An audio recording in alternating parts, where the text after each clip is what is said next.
In this lesson, you will learn how people can enter recovery on their own or with the help of peers.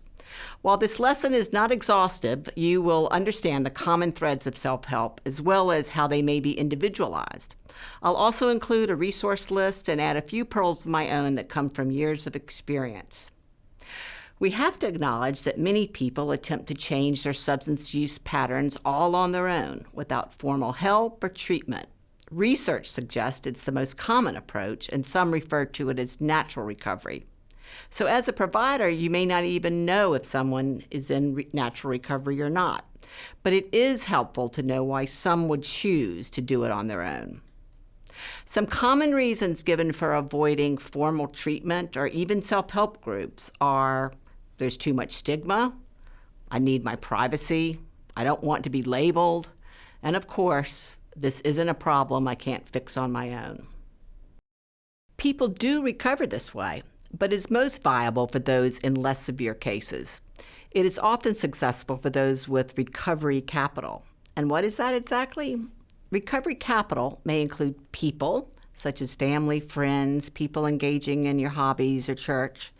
It may include tangible physical capital, such as housing, cars for transportation, or financial resources. Or it may be human qualities, such as interpersonal skills, wisdom, and drive. That being said, many people that meet diagnostic criteria do need some kind of help. The most well-known is the peer-based mutual support model. This format involves peers, people who have been there and face similar challenges. A group format is most common, but one-on-one peer support is available as well. Most are free of charge and operate outside of the professional health community. The most well-known and ubiquitous group is AA, or Alcoholics Anonymous. AA meetings are very easy to find online, where you can enter your location and find the nearest group. The websites state the only requirement is the desire to stop the substance. I would add that maintaining privacy is an expectation that's vitally important for the emotional safety of its members, an aspect that is not unique to AA. AA is international, apolitical, and self-supporting. It is driven by a strong sense of fellowship and acceptance. Its structure and many of the meetings are guided by the 12-step method, which is slightly spiritually based with references to a higher power. The 12 steps are principles considered to be a path for recovery. These steps grow out of the main text of AA, known as the Big Book, and it happens to be one of the best-selling books of all time. The book is based on the personal stories of its founders and others who find recovery in the fellowship. AA meetings have various designations, such as being a step meeting or a big book meeting, or meetings may be classified as being closed, which are private, or open, where anyone can attend. Additionally, some meetings are targeted for a specific population, for example, women only. Another important feature of AA is obtaining a sponsor, which is a volunteer, someone who has some sobriety under their belt and willing to provide mentorship and be open to calls at any hour. Lastly, AA and the 12-step method have been adapted to other types of groups, such as NA for narcotics, CA for cocaine, Al-Anon for family members, and Alateen for teenagers of addicted parents. Another peer support self-help program gaining popularity is the SMART Recovery, which stands for Self-Management and Recovery Training. It is also free of charge, open to both individuals and their families, and mingles all types of addictions, from substances to gambling.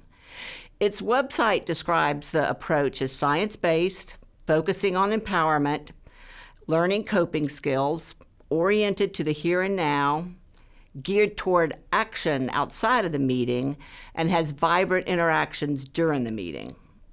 Its tenets are free of the higher power referenced in AA.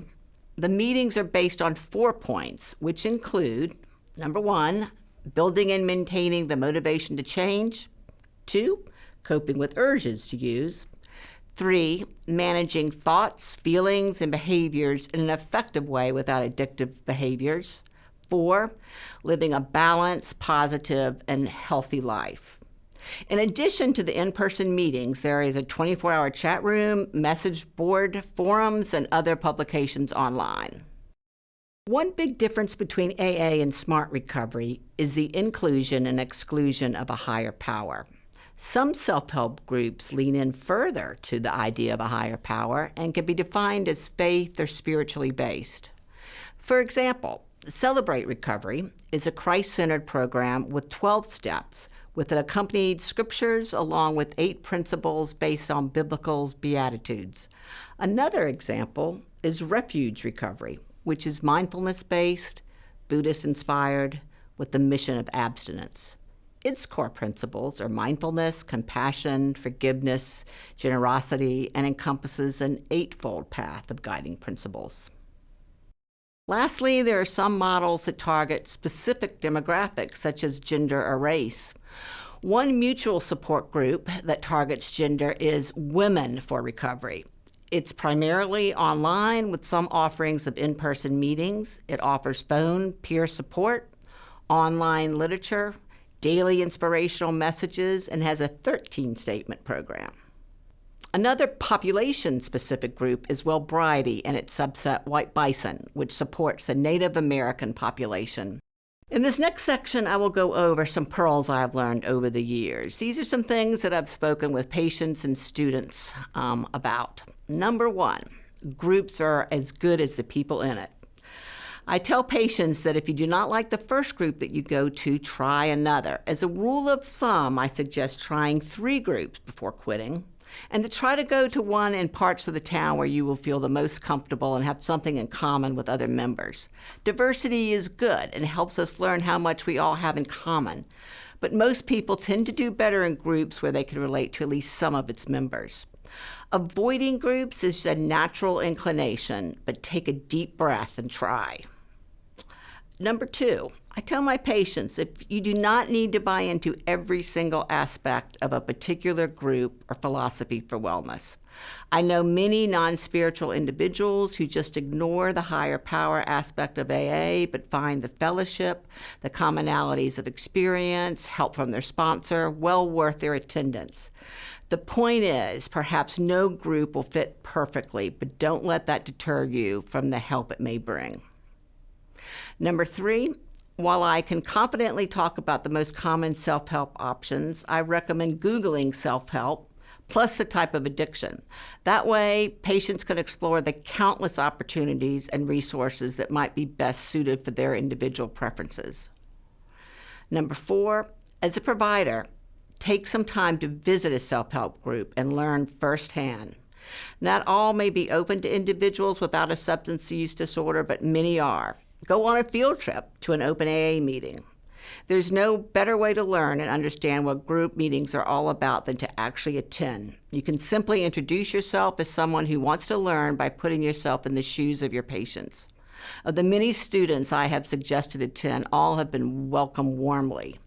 Even if you don't have this firsthand experience, really try to be informed of what your region offers and have literature handy. So I just reviewed different types of mutual support groups, but let's examine what they all have in common and how they may be beneficial. One is to realize that they are not alone. They are surrounded by people who have gone through the same thing in a non-judgmental and safe environment. Within the group, people can find models of success to see that recovery is possible and can pick up helpful techniques along the way. Ultimately, self-help groups are a source of hope, strength, safety, and guidance. To summarize, the self-help strategies range from doing it completely on your own, which is most effective for those with recovery capital, to incorporating the support of peers. Mutual support can come in various formats, such as group, one-on-one, online, over the phone, in person. Various philosophies, such as focus on spirituality, and various populations. Living with addictions can be isolating, shame-inducing, and expensive. The flexibility and availability of mutual support groups seek to change that. The countless variations can meet a wide range of needs, and as needs change, the support required can evolve as well.